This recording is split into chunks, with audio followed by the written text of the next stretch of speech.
In this video, I'm going to be talking about color correction and color grading. And to do that, I've just assembled a few clips on the timeline. So we have this clip, we have this clip, we have a little cropped element here, and then we have this clip here. So a variety of material. Why would you color correct and color grade? Well, one way of regarding it is just in the same way that you'd use these VU meters here to adjust the gain on your clip rather than relying on how loud it sounds through the speakers, because you want to work with absolute values and not how loud you've turned up the headphones or the speakers you're using. So similarly, you want to have a more objective reference for the light levels and the matching of colors that is independent of the settings on your particular monitor, so that when it's played back on something else, those colors look right regardless of how you've set up your individual viewing situation. So that's one reason. Another reason is that you correct the colors so that they all look appropriate one towards each other. So, you don't suddenly have a jarring shift from something looking overly orange to overly blue, which is usually a consequence of exposure and also the kind of lighting conditions in which you have shot. This is one of the reasons why you set white balance ideally when you shoot, so that the colors are adjusted for the light levels. But you can correct this or even creatively manipulate this at the point of working with color. Now, I've mentioned there is both color correction and color grading. And as anybody who works in this space will tell you, you color correct first so that all your individual shots look correct. And then color grading is more of a creative treatment where you apply a particular look, that 70s look, or something that kind of creates a kind of warmer or colder feel, or is in keeping with the subject matter of the thing that you're making. So I'm going to spend more time on color correcting and then briefly show you how through using adjustment layers you can grade an entire film by just dropping a particular look over the entirety of the completed work. So as to when you would actually do the color correction, there is a thing called picture lock, at the point at which you are set on the way in which the film is, so you know the material that you're working with, and there is some argument over whether you color correct when you put all the transitions in or whether you apply them afterwards, but regardless, you usually do the color correction at the point where you've got the kind of whole raft of your material assembled on the timeline. So it is towards the end of the process, although it can be efficient to kind of, if you have a particular workflow, you can hand off stuff if you know you're going to use this particular clip to film colorists, and they can be working simultaneously with you. Regardless, I'm just kind of rambling a bit here. So let's go into the workspace that is aligned towards color correction. Most of the time, so by default, I've opened this video up in, this is the editing workspace, so you can either go up here or to window workspaces, but nowadays I'm tending to use this here. So as you can see, editing's click there, and I'm going to go to the color workspace. Now, it has changed some of this, so you'll see I've just got one monitor here. I've got the Lumetri color controls up here like this, and what I want to have in this window rather than these effect controls is the Lumetri scopes. If you don't see it here, or if you want to have a different kind of combination, you can call it up by choosing Lumetri scopes there. So it's a tab already here, so I'm going to click here and then you'll get these somewhat baffling and perhaps perplexing graphs up here. You can alter the arrangement of these graphs, where you can move them around the screen by clicking them, so they change their position. But why would you have any scopes? What scopes would you have? Well, it comes down to personal preference. I quite like having these three scopes here because they give me particular types of information. If you click this wrench here, you'll see I've got ticks against these particular scopes. This is the vector scope, YUV. This is the parade. It's called a parade because the colours are lining up in a kind of parade, so red, green, blue. And then we have the waveform, Luma. So this shows us light levels. There are different presets of scopes. So I could go here, Premiere 4 scope. Is that going to work? Yes, it has. It took a bit of time. Now you can see we've still got the vector scope there, but we've got some different ones going on there like that. I find these less useful. I'm going to talk about the three scopes that I had up earlier. So let's see if we can create those. So I want the vector scope YUV. Turn off that. And I want a parade RGB. So let's go turn off that one. Call up parade type RGB. Parade RGB, turn it on. So I've got parade RGB, and the only other thing I want to change is the waveform. So turn off that, turn on waveform type RGB, and now my options should include waveform. I didn't want RGB, I wanted waveform Luma. My bad, right? So waveform Luma. Now if I come here, I should be able to select waveform Luma. Now that's returned me to that. If I don't like the arrangement of these, as I was indicating earlier, if I click, then I've got this one down the bottom here like this. Let's work with the arrangement there like that. So why have I chosen these? What do they actually show me? So if we start here, this shows the light levels in the scene. And both this and the parade down here have a scale running from top to bottom. And the values that you want to work between, both on the Luma scope here and the RGB, are between 0 and 100.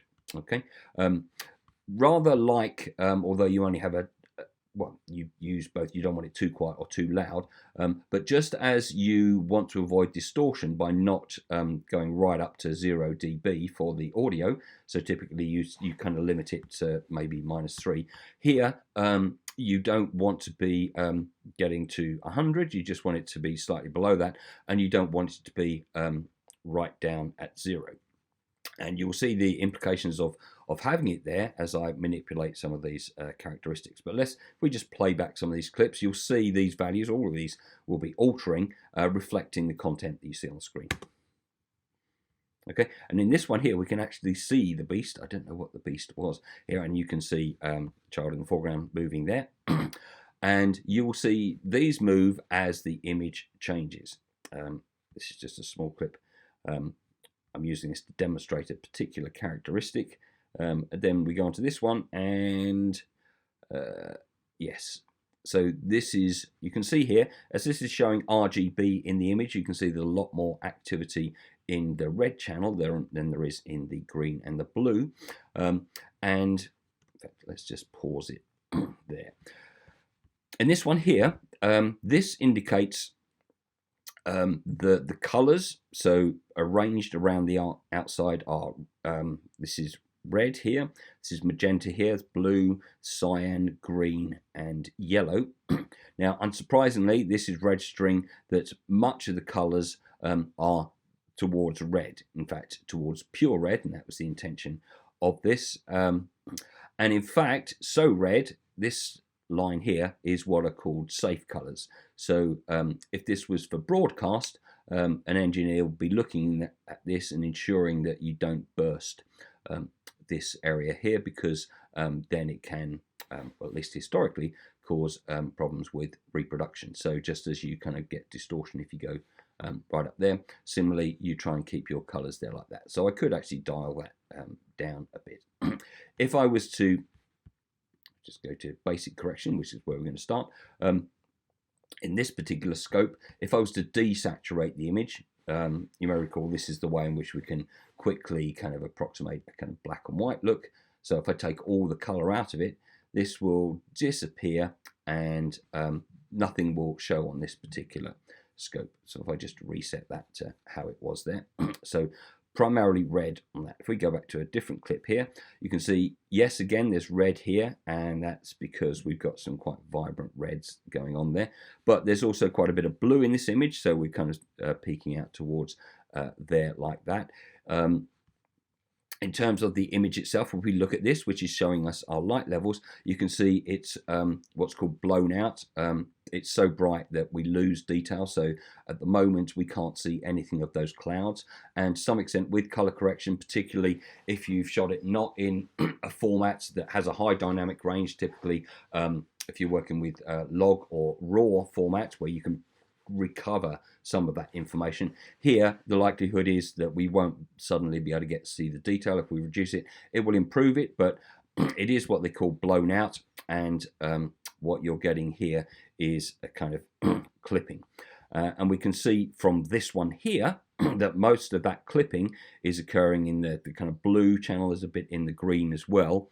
The red is going over the 100 as well, but anything over this 100 mark here is just blown out. So too much red, green and blue together create white, and if we go too far then we lose information, we just get kind of pure white. If we were to go the other way, and I can simulate this, which I will do shortly, then we get what's called the blacks crushing, so they kind of like just gather up here at the 0 point. And similarly, if you get too dark in the image, you'll kind of just get blackness with no detail in that. And this is one of the kind of selling points when you're looking at televisions. One of the advantages of OLEDs as screens is that they can get deeper into the blacks. So instead of just having a kind of black morass in an image, you can actually work out details, and which is why people find those images so satisfying. So let's look at this other image here like this. This is quite a well-balanced image. And when you're color correcting, it is a kind of balance between, yes, I was talking about, yes, don't use your subjective opinion, but even when you're doing audio, yes, of course you're looking at the VU meters, but you're still listening to it, and if it doesn't sound right, then that's probably because it isn't right. Similarly here, I mean, this looks quite a pleasing image. We could tweak it and improve it slightly, but you can see here that nothing is going to black at the moment, the light levels here, so it just crests down there like that. Nothing appears too overexposed. The colors here, we could look at it and say the color balance, there's a preponderance of the kind of yellows, which I guess is this kind of light brown area here, and green is kind of moving into the green area here like this, but it's within tolerances. It's not bursting this area like this. We can actually see more black comes into the image as this black border down the bottom gets there, but nothing. So it's starting to congregate down here. You've got these thicker lines going on there, and it's maybe slightly oversaturated here because we're peaking over the 100 mark here. So we can adjust that. But before we even think about intervening and adjusting it, Premiere Pro does have some tools that will make educated guesses at doing this for you. So Lumetri color thing, you have a series of tabs that you can open and close up like this, and this is the kind of topmost one, the basic correction. I'm not going to cover curves and color wheels and matching. Vignette, I think, will be self-explanatory. By all means, play around with it. It just kind of, oh, shall I just... Okay, so if I wanted to apply a vignette on this, the midpoint is usually the middle of the frame, but if I apply a vignette amount, what you'll see is that it kind of creates a dark border around the image, and I can accentuate that by doing this. You don't want it. So if you didn't have any feathering at all, that's what it's adding to the image. Unless that's the look you're going for, you really want to feather that out. The point of vignetting, and the reason you might move the midpoint, is that you're calling attention to a particular area of the screen, is simply to draw the eye into a particular area. But at any point you think, well, that looks absolutely pants, you can just turn an effect off. And if you want to just see before and after with all the changes you made on color correction and grading, you can toggle this turning it on and off, as you can do with effects, where if you recall, we can toggle effects on and off by the same mechanism. But so we're going to look at basic correction here. And I haven't done anything, just to make sure I haven't. I'm just going to go to reset. Let's work first with this image here like this. So as I mentioned, you can just click the auto button and Premiere Pro will estimate the changes that are needed. Okay, so what's happened here?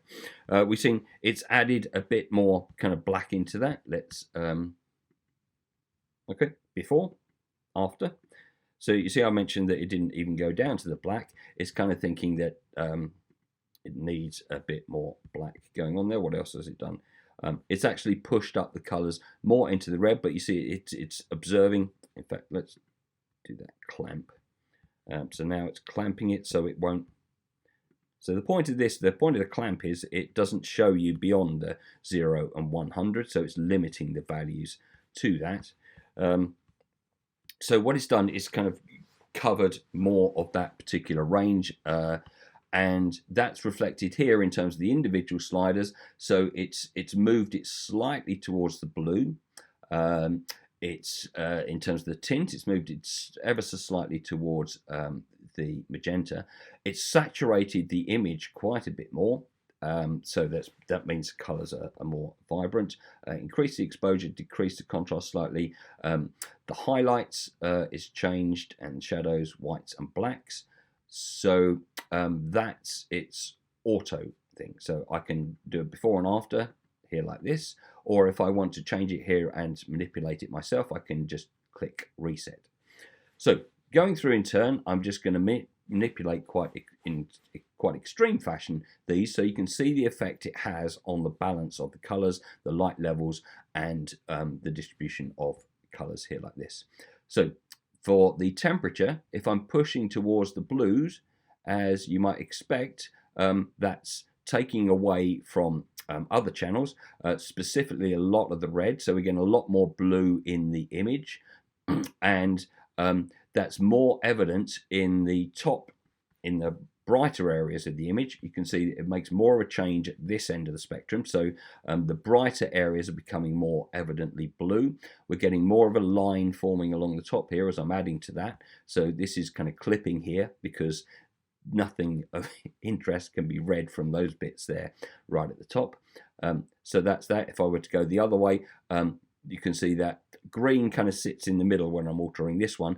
It has a kind of disproportionate effect on the red when I'm going towards this magenta here like this, increasing it and decreasing the blue. So that is that. Let's just go to reset here. And similarly with the tint, you can see I'm moving towards the green and it's dropping both the blue and the red almost in unison.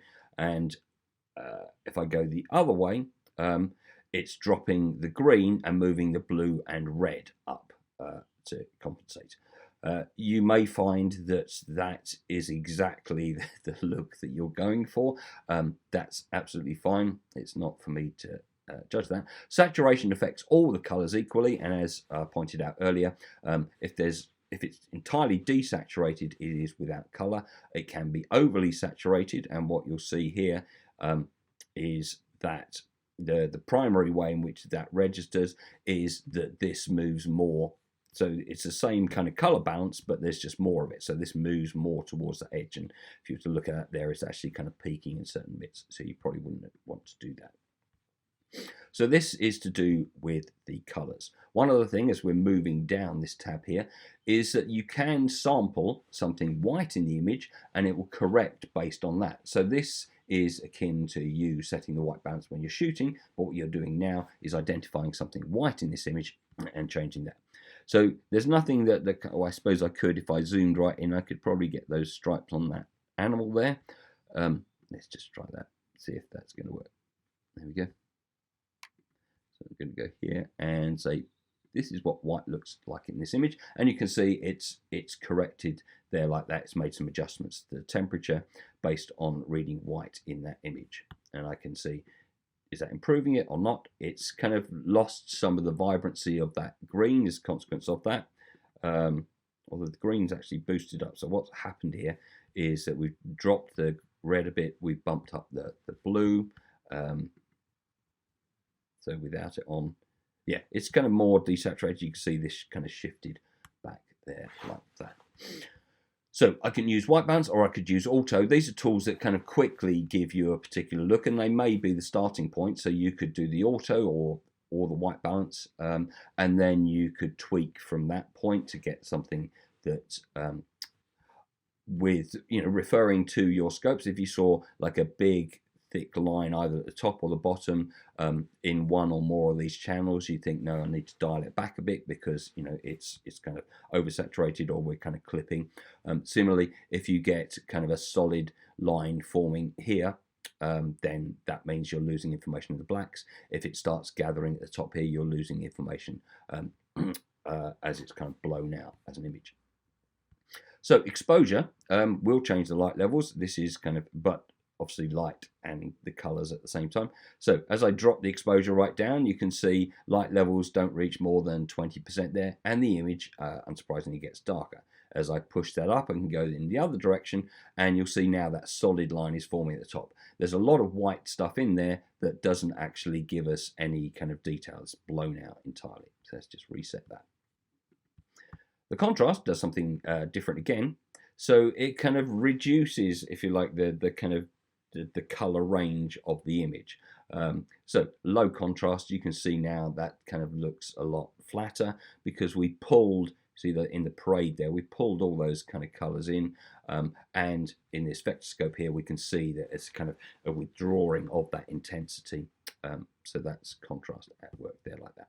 Now the highlights will disproportionately bump up this area, and the shadows will disproportionately bump up or reduce this area. So to demonstrate, the highlights, you'll see it's pulling, it's almost like the bottom half of the image isn't as affected. It's not as elastic as the top, so I'm raising things to do with the more exposed areas of the image.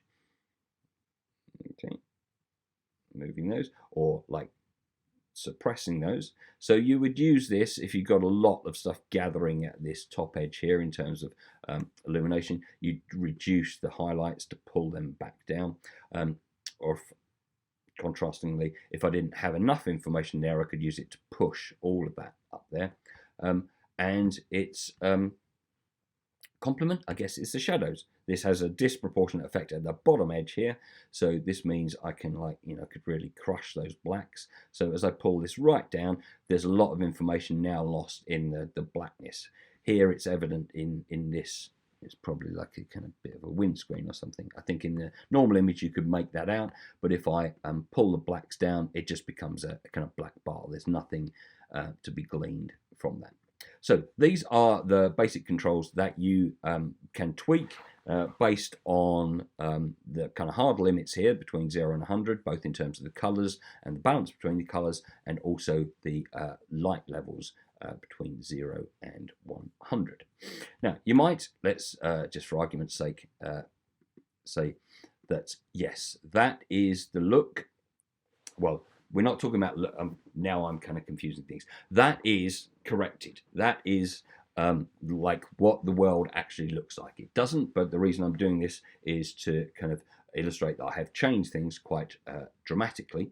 And typically, this might be one of several shots from a particular scene, and once you've done it from one of those shots, assuming that the light levels did not change dramatically, what you would want to do is then apply this to all the other shots that you shot at that particular moment that you're going to use elsewhere in your film. So one way you can do that, well, there's several ways. One way is I can go up here and choose Save Preset. So let's call this Terrible Correction. And let's maybe even spell it correctly. Okay. And I could put a description here. It's particularly useful, obviously, if you're working collaboratively, because someone might want to know why you've got a terrible correction going on. Nevertheless, I've done that there like that. Now, what that does mean, in your effects panel here, it saves it as a preset, and I've created a preset now, which is a Lumetri color preset, and I can get terrible correction and drop it on this next shot here. Now that has been affected by that. If we look at it, it's got exactly the same values that I had on this particular clip here, like this. I'm going to Control Z that because clearly that they weren't shot in the same scene, so it's not of any value. Another way you can do it without kind of having to save it as a preset is you can go up to, you can highlight a clip and Control C. Now if I go here and right click please, give me the full menu. I can go paste attributes. So I've copied it, now go paste attributes. So I'm not copying the clip, but I'm copying the attributes of the clip. And this is the point where you can, you know, just to be safe, you can deselect all the other ones if it's just that, but it's saying, do you want to copy the Lumetri color attributes? If you were using other things here, so you can use this equally if you do things like a resize or a crop, you can paste, because it will come up in the list of effects here, you can copy those parameters across here. So I'll go OK. And now, again, you can see by that other method, what I've done is I've copied and then pasted just the attributes, and they've appeared there like that. So I should now be able to go reset, and that resets it, or I can Control Z to remove the paste attributes. So that's the way in which you, once you've kind of taken one indicative shot from a particular sequence that was shot all at the same time, you could correct once and then just apply it to other clips. So just to look at this one, because obviously it gives us a different range of problems to address. Let's see what, so I've removed everything, and if I want to be sure, well, it doesn't allow me to reset because there's nothing to reset. If I turn that on and off, it makes no difference. So this is, if you like, a kind of clear clip as it is. Unsurprisingly, we can look at this and think that looks a bit too bright. We look over here in terms of light levels, and yes, look, there's a lot of material that is kind of up there. And once again, we can see what's going on there in each of these, and we can see that the levels are changing here as well. So let's see what auto does in this clip.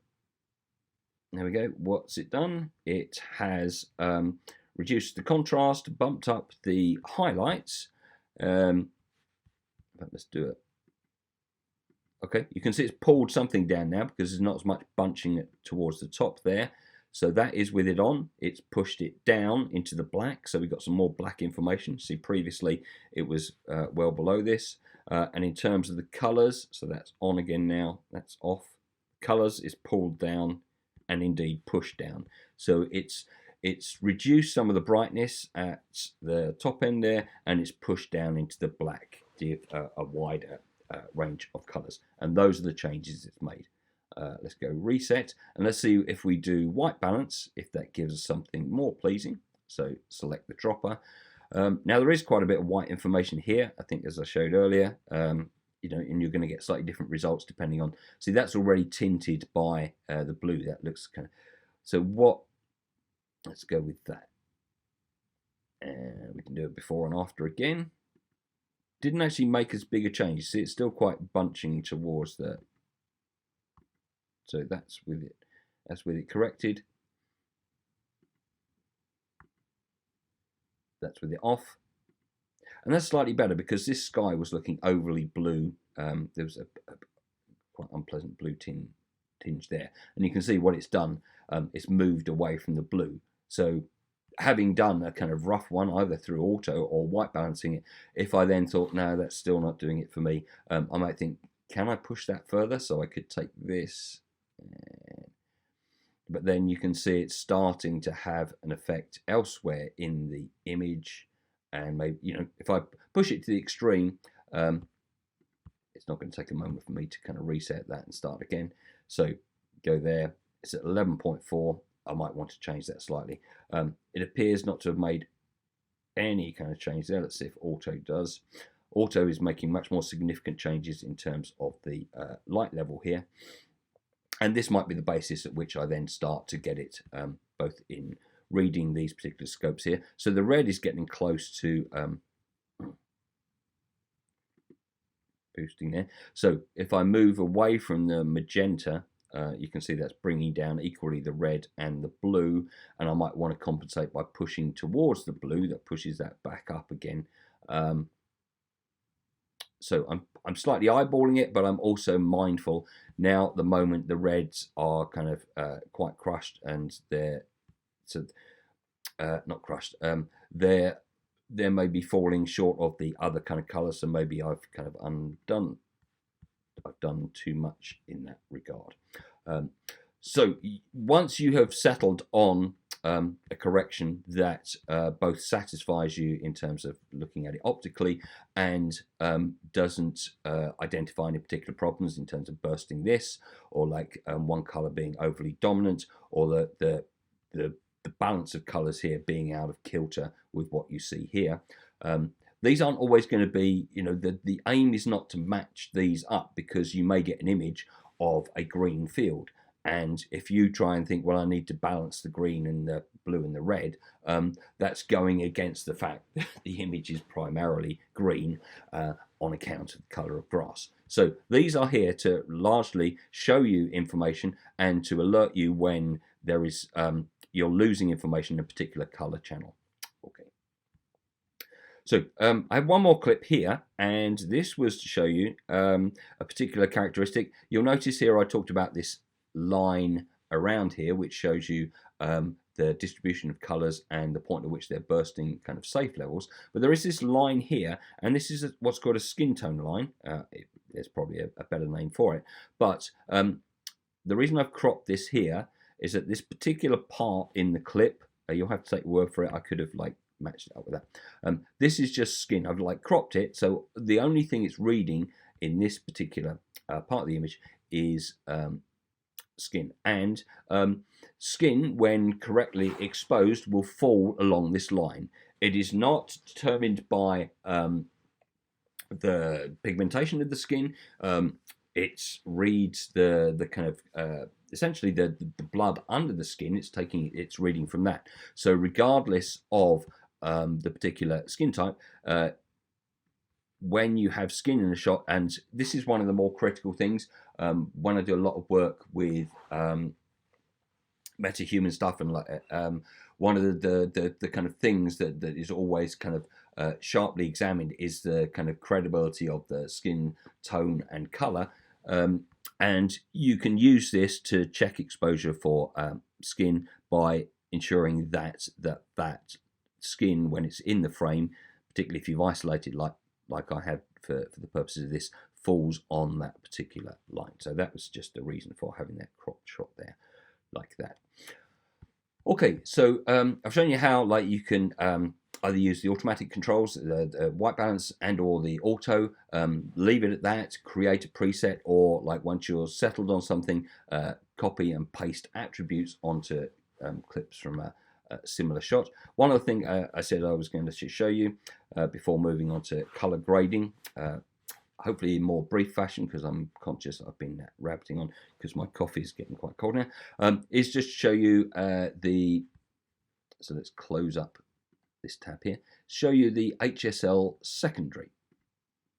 Okay, and to do that, to demonstrate what's going on there, so this is a shot with a particularly vibrant color going on there, namely the red. And what secondary color correction enables you to do, and typically you do it after you'd corrected the image, so these kind of start from the top down. So basic correction is the first thing you do. If you then want to apply secondary correction, and typically what that will enable you to do is isolate a color and then change that color, you do that after you've done the basic correction. So what I'm going to do, because there is obviously a very evident color here, is just show you how you would go about doing that. So we've got red here, and you can use presets, but why would you when you can actually sample the color? So eyedropper again, what I'm going to do is just sample that color there like that. And now what it's provided me with is kind of the parameters of the color selected, both in terms of its hue, its particular color itself, saturation, how intense it is, and light in terms of the light levels involved in it. I have these handles, both top and bottom. The top one extends the range selected. So when I choose this, it shifts display automatically to kind of show you what's selected and what's not. So either white, black, or color versus gray, regardless. Once I do this, so you can see what's affected by me increasing this slider, how much of that particular figure is included there, like that. I'm going to reset this for the moment and go back to that. So I'm going to select there, and if I turn this on, you'll see I've selected a fair bit of that, but there's some areas here that are missing, see up here. So I can use these to add, or like if I overdo it, I can then take them away. So I want a bit more of the red come in there, and I can keep doing that, and that will extend the value of the hues covered by this. So it's not entirely dissimilar from those of you who've like played around with green screen, from like increasing the tolerance level for that to ensure that you get all the colors. So I'm just gonna go here, and then okay, and then the reason you'd use this to see is it actually picking up anything from the background. If it is, you can use these characters here to denoise or blur, so it will mean the elements in the background don't appear to be quite so virulently affected by what you're hoping to do just to an isolated bit of color there, like that. So I've got this here like that, and if I turn this on and off, see already by manipulating this, I can make quite significant changes to what was previously a red color. This is the intensity of the light level between light and dark, and then I can also change this color here by dragging this kind of color wheel. Now you can see it's affecting it kind of variously. I want a solid color there. Because it was so red, I can't push sufficiently far to make a really radical transformation of color, but I can take it from a red to a kind of pinky hue. Let's see, what am I losing out on it? So I might want to let me try that as well.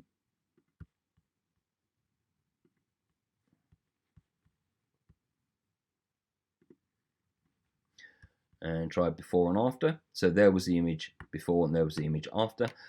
It's going to have trouble with these because these are kind of light spots here, and they fall quite away from the red spectrum. So if I was to start including those, I think the color effects would be kind of diminished. So I'm going to leave them as hot spots in the particular image. But what I've managed to do now is transform a shot. You see now, this is where I'd go back because that's not so clever there. So I would probably also want to sample, let's see if I can. There, now. How does that affect, or is that kind of too patchwork? I might denoise it slightly. But I've got, oh yeah, and there, here. So again, add to the breadth of red that I'm sampling. That gets rid of that. I could zoom in. So every time I'm doing that, it's increasing the range of colors that it is replacing there. So I'm doing this on top of, and denoise would maybe get rid of some of the hard edges here. So let's see. See, I can see the effect of denoising. It's mainly affecting the background. I don't know if you can see it here, but it's picking up some of the red there and denoising that. I could also try, but blur is going to have more of a profound effect. It will obviously blur the edges, but at the same time also blur the image. Now that may be a look that you want, but I've managed, if you like, to do a secondary color correction. I replace a particular color within an image. So rather than that being that vibrant red, we've now got this kind of rather putrid pink. Okay, so that's secondary color correction.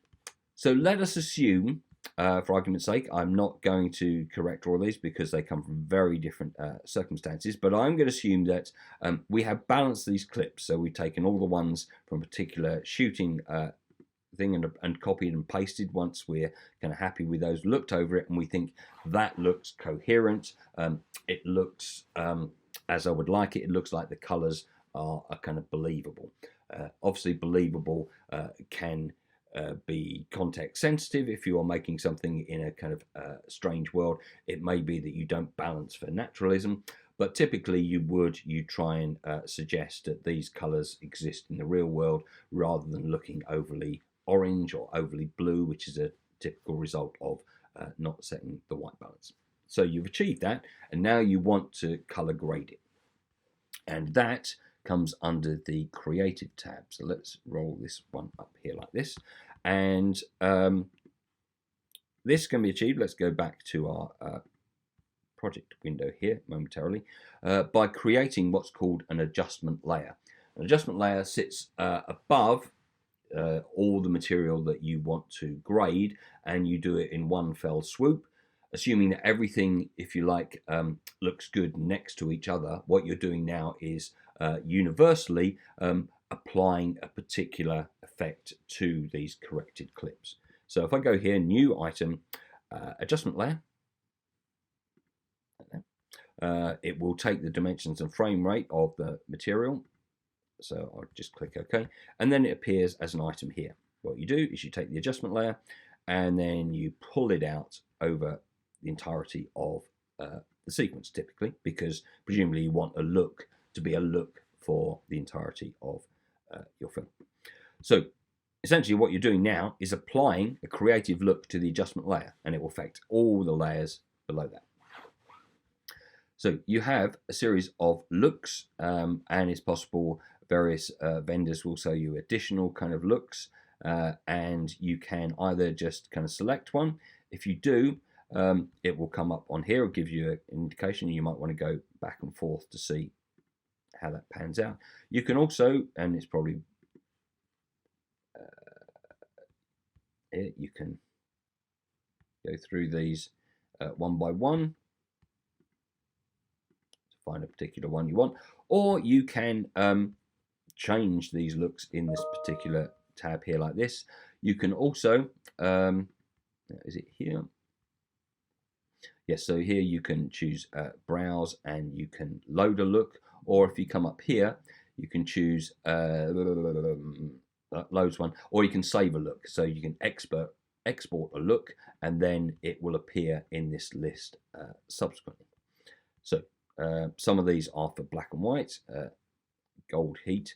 This is highly colorized anyway, and you can see here I might want to tweak that because we're getting a different color coming through. But let's look at this clip here because this is more kind of representative perhaps, and they give a particular distinct feel to your piece here. So that's now introduced this SL iron high dynamic range, and that's kind of overly blue, that's kind of blown out a bit, and as you do that you'll see that it's changing on the I haven't actually added it, have I? So it won't change on the thing yet. Okay, we're going to go with that particular look, and if I want to see before and after, I can do that quite quickly.